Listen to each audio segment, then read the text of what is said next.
Hi, I'm Pat Kiernan. Glad you could be with us for today's edition of Pat's Papers. We go through the nation's newspapers to bring you the highlights. Here's our top story today. I'll kick off the report with the Super Bowl one more time because I can't quite believe these guys made this Doritos ad for $2,000. The commercial about the crystal ball was made as part of a contest. USA Today says the Indiana brothers behind that ad made it as part of this contest that's now going to net them $1 million prize. 95 million people watched the NBC telecast at some point on Sunday night. The New York Post says that is good for the second most watched Super Bowl, just behind last year's game. Bruce Springsteen's Super Bowl appearance seems to have done what it was supposed to. His album will go on sale tomorrow. The New York Daily News says the record is expected to debut at #1. The celebration continues in Pittsburgh. The front page of the Post-Gazette says the city will deliver a Sixburg salute when the Steelers fans converge downtown to cheer on the champions. One more note from Pittsburgh. Pennsylvania's favorite rodent was upstaged by the Steelers' win, but Punxsutawney Phil still managed to find some space on the front page for the annual Groundhog Day prediction. He predicted 6 more weeks of winter. His rival in New York is Staten Island Chuck, who made the front page of the Daily News after biting the finger of Mayor Mike Bloomberg. Chuck, by the way, says spring is on the way. The Washington Post, the front page story about what has not worked with the bailout of the banks. $200 billion was supposed to increase lending. Banks that got government money on average have reduced lending more sharply than banks that didn't. The story says that's in part because the bailout didn't focus on investing in the banks best equipped to increase their lending. Also from the Post, preliminary results in the Iraqi election pointing to the emergence of a strong central government. Supporters of Prime Minister Nouri al-Maliki show strong returns in early results, though it will be several days before all the numbers are in. There's a story in the LA Times about the most technologically advanced warship of its time. The time wasn't all that advanced. It was 1744. The HMS Victory went down in the English Channel. American salvagers say they have located it. They're calling it the naval equivalent of finding the Titanic. The value of the gold bullion on board today would be about $1 billion. Also in the LA Times, an update on Roland Burris, the controversial Senate pick of the ousted Illinois Governor Rod Blagojevich.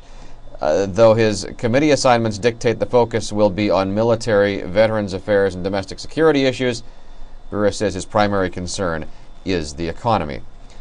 Well, how hard can it be? The Kansas City Star asked that question today. It's right there in the questionnaire. It says, do you have any expectation that you will be the subject of any tax, financial, or other audit or inquiry? 2 of Barack Obama's nominees have had to admit tax trouble. The story says the controversy even comes with the completion of the extensive vetting questionnaire. It's a 63-point quiz that was at first described as too intrusive.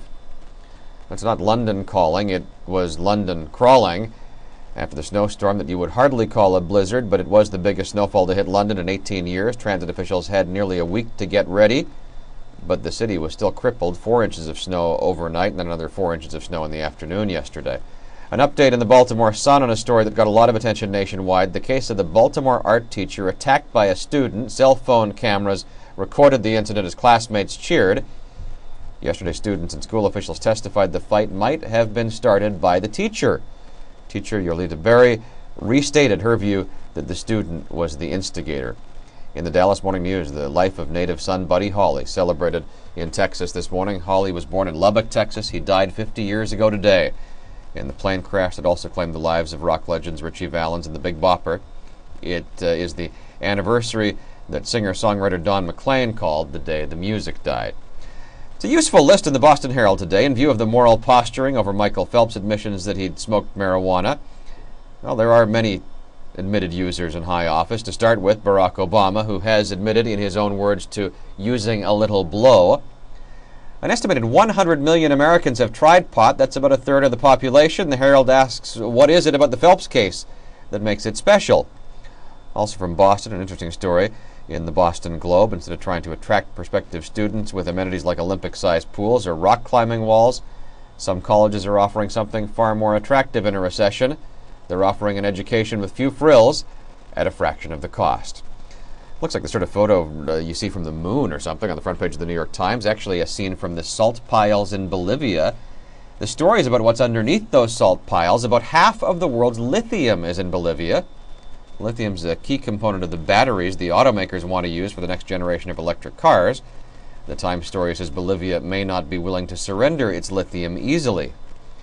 And from under the earth to under the sea, the San Francisco Chronicle reporting on the launch of the latest Google Maps feature. You can now map the ocean.